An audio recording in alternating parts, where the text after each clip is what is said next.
E nesse momento eu gostaria de convidar o senhor João Pedro Sansão, ele que é suplente vereador em Gaspar, e fará uso da tribuna livre na tarde de hoje, falando sobre a ação civil pública movida pela União Catarinense dos Estudantes contra o sistema ACAF. Por favor, senhor João, fique à vontade.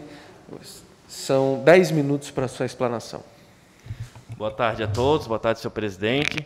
Cumprimentar a todos os vereadores, em especial agradecer ao vereador Adriano Pereira, que intermediou o pedido da tribuna livre.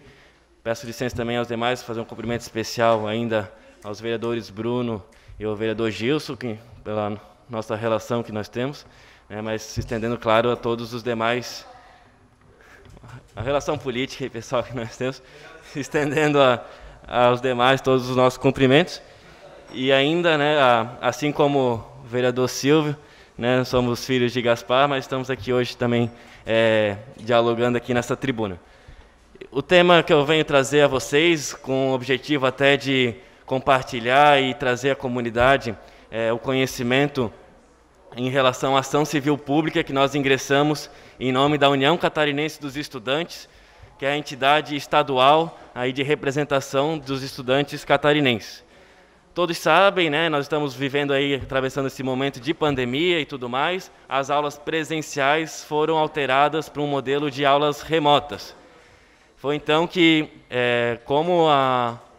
em função justamente dos contratos que foram prestados pelos estudantes junto às entidades, foram contratos de aulas presenciais e as aulas que estão sendo dadas nesse momento são aulas remotas, nós entendemos que era importante rever esses contratos. E mais o motivo de eu vir aqui hoje é justamente para esclarecer algumas situações e não restar dúvida em relação aos motivos dessa ação.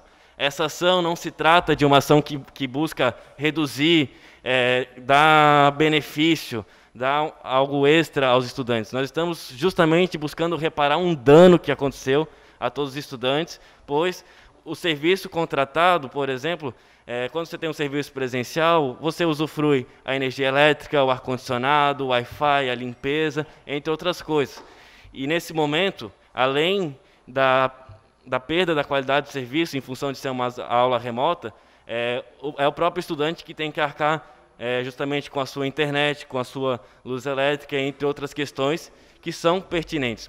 Então, nós buscamos justamente trazer esse desconto aos estudantes como uma forma de garantir a permanência dele, pois nós que estamos na universidade, eu estou no último semestre, nós percebemos que a maioria dos estudantes agora, chegando ao final do semestre, estão pensando o seguinte: bom, já que as aulas remotas vão continuar e o preço não vai baixar, vou trancar o curso e depois eu volto quando as aulas voltarem ao normal. Então percebam que essa ação, no fim, apesar de ser um desconto, busca justamente beneficiar também as instituições. Afinal, se metade dos estudantes acabarem trancando, e é um risco que se corre, por exemplo, com a nossa FURB, justamente vai haver, aí mesmo que vai haver essa complicação financeira voltada às instituições. E aí também é importante deixar claro algumas coisas. Nós tivemos algumas ações mais voltadas ao ensino fundamental, ensino médio, em algumas cidades, impetradas pelo Ministério Público, em que as liminares foram negadas. E, nesse caso, a gente buscou trazer alguns critérios um pouco diferentes, pois o Ministério Público estabelecia como critério apenas o número de estudantes para todas as instituições, sem diferenciar a realidade que cada uma delas tem. E, no caso, por exemplo, da nossa ação, nós fizemos essa diferenciação que é fundamental, pois, no caso da Ampesc, que é uma das associações que nós estamos entrando com essa ação civil pública, se trata de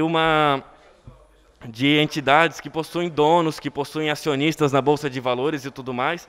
Então, a partir dessa perspectiva, nós buscamos justamente como critério um critério de mercado. Qual seria o critério que o mercado utiliza na hora de ver qual instituição está melhor do que a outra? É justamente o número de matrículas. Então, para as instituições privadas que possuem dono, acionistas, o critério que nós estamos sugerindo é graduar esse desconto de 15% a 35% de acordo com o número de matriculados naquelas instituições. Agora, esse critério não faria sentido, por exemplo, com a FURB, que é o exemplo que eu sempre tenho trazido. Porque a FURB, como fundação universitária, ela busca o desenvolvimento local e a escolha no momento de abrir um curso, de abrir uma turma, nem sempre é a rentabilidade e o retorno financeiro. O grande exemplo são as licenciaturas, que são cursos com, em geral, em função da baixa procura, tem turmas menores, e tudo mais, então são cursos que não se pagam. Então, botar esse critério para a FURB na hora de dar o desconto seria um critério muito injusto. Então, a gente estabeleceu, a gente propõe, na verdade, como critério de redução, justamente a realidade de como está se dando o ensino.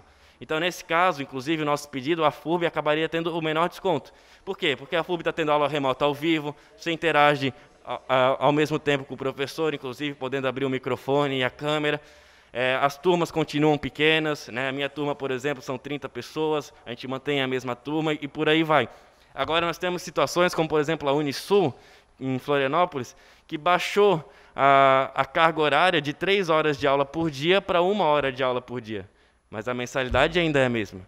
Então, são essas situações que nós trouxemos, a partir aí, inclusive, em questões relacionadas ao direito consumidor e algumas questões da teoria geral dos processos, buscando corrigir esse dano. Mais uma vez, não está se buscando almoço grátis, não está se buscando, ninguém está dizendo que essas instituições têm que virar um clube de serviço, de voluntariado, pelo contrário. As mensalidades são legítimas, devem ser cobradas, mas devem ser condizentes com a realidade de cada estudante. A ação, inclusive, foi ajuizada aqui na comarca de Blumenau, considerando que a ação civil pública ela tramita sempre no 1º grau e ainda não havia nenhuma ação coletiva voltada aos estudantes de Santa Catarina aqui no estado, e por conveniência, eu que assinei a peça como estudante, junto com o Dr. Flávio Paganini, que assinou como advogado na ação, ele por residir e trabalhar em Blumenau, nós ingressamos com a ação aqui. Então, a gente vem aqui justamente como forma de estar até dando mais transparência, podendo eventualmente tirar dúvida dos senhores vereadores e também transmitir a toda a comunidade do que estamos acontecendo. E eu vou enfatizar mais uma vez porque é muito importante. O que se busca aqui é o reequilíbrio econômico-financeiro dos contratos.